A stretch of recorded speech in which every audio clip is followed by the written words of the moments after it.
अतिशय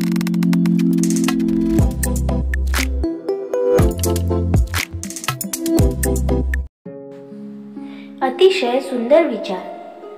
आयुष्यात 3 संघर्ष असतात: जगण्यासाठीचा संघर्ष, ओळख निर्माण करण्यासाठीचा संघर्ष, ओळख टिकवण्यासाठीचा संघर्ष।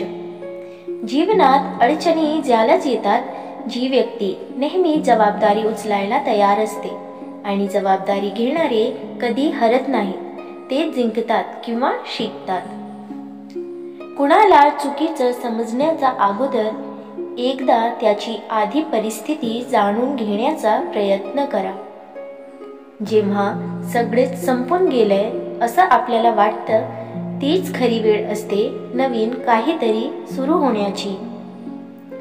जीवन म्हणजे पत्त्यांचा खेळ।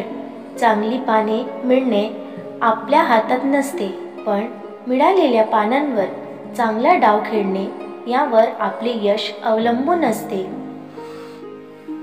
आपल्याला एखाद्या व्यक्तीकडून सॉरीची अपेक्षा नसतेच, त्या व्यक्तीने परत तीच चूक करू नये एवढीच अपेक्षा असते। राधाच्या खऱ्या प्रेमाची हीच निशाणी आहे की कृष्णाचा अगोदर राधेचं नाव घेतले जाते।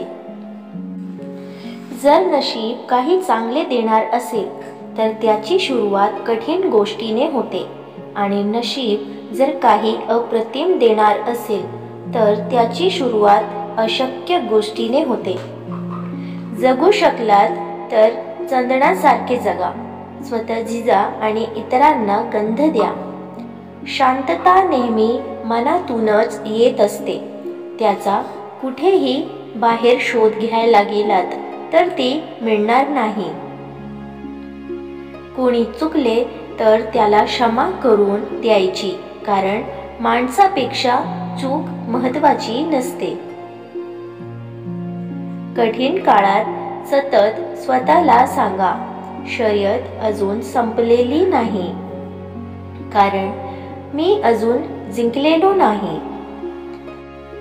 कोणी चुकले तर त्याला क्षमा करून द्यायची, कारण माणसापेक्षा चूक महत्त्वाची नसते।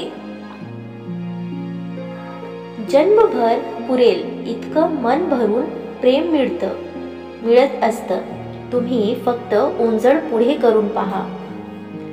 आयुष्यात दररोज एवढं हसा की दुःखानेही म्हणावं, अरे देवा, चुकून कुठे आलो मी।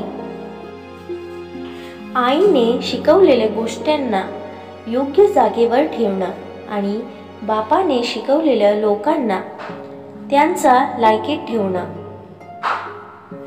मित्रांनो, तुम्हाला हे सुविचार कसे वाटले कमेंट करून नक्की सांगा, आणि व्हिडिओ आवडल्यास लाईक शेअर करायला विसरू नका, आणि अशी छान छान कथासाठी चॅनलला सबस्क्राईब नक्की करा।